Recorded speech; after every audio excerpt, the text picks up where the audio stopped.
It's officially football Christmas for Canada. It's here. It's one of those mornings you wonder if Santa's going to come, and he absolutely did this morning. And, you know, what a feeling, I think, for everyone in this country. Football Christmas in Canada. I'm Adrian Gabriel. This is Danielle Michaud. Lots of excitement. We just heard from the head coach of Team Canada. Kids here on the pitch at Central Tech. Danielle, also super stoked about today's announcement. It's massive. It's a huge, huge historic day for Canadian soccer. Of course, winning the World Cup 2026 bid along with the U.S. and Mexico. And an event of this magnitude has a lot of logistics that sort of surround it. And Adrian, that's something that apparently hasn't quite figured out yet. You would think that with us now getting the games, we're done with the bid process, that we'd have an idea of things like security costs. Not so much. What all those costs are just yet, we don't know, but we're going to work it out, and there's every expectation that the three levels of government to participate. Do we know what the breakdown will be between the different levels of government, what the cost might be, and if we don't, are we putting the cart before the horse here? We estimated the city's share of costs for all the sort of, I'll call it the hard things that we would have to do in terms of a fan expo and just putting the thing on and addressing some of the transportation and issues of that kind. And we have an estimate right in the report that was put in front of City Council and authorized at, you know, somewhere probably $30 million or a bit north of that.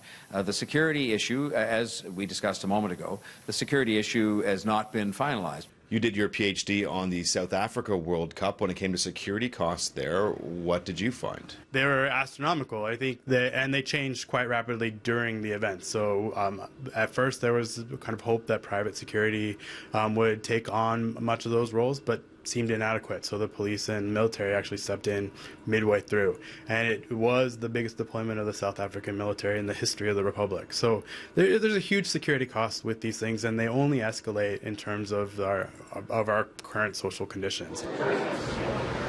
So here's what we do know. The tournament will feature an expanded format with the number of teams rising from 32 to 48 countries playing 80 games at the 2026 World Cup. 60 games will be played in the U.S., with Canada and Mexico playing a supporting role with 10 games apiece. Mayor John Tory saying today Toronto is open to hosting as many of those games as possible, but the final number as well as who plays in Toronto will be up to FIFA.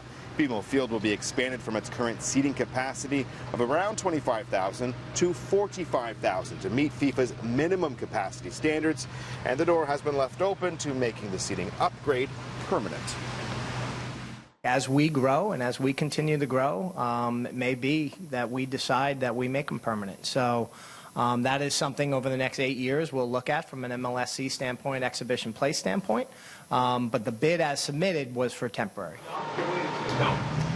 One thing on BMO Field's side is that it already has natural grass on the pitch. The other two Canadian host venues, Montreal's Olympic Stadium and Edmonton's Commonwealth Stadium, both have artificial turf, something that will need to change for the games to be played there. It's interesting to note that Vancouver backed out of being part of this United World Cup bid, in part because of concerns of cost overruns.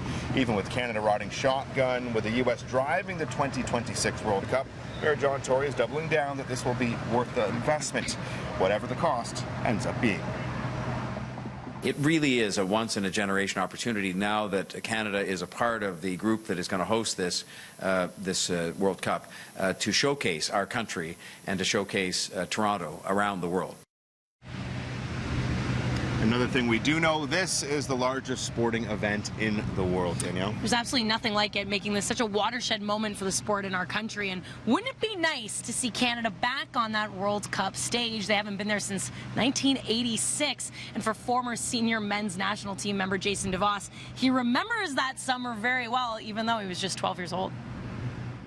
It just lit a spark in me that I wanted to put that jersey on and play for my country in the World Cup. And ultimately I failed. I mean, I didn't manage to help Canada qualify for a World Cup. And since the day that I stopped playing for Canada, my last game, it's bothered me every day.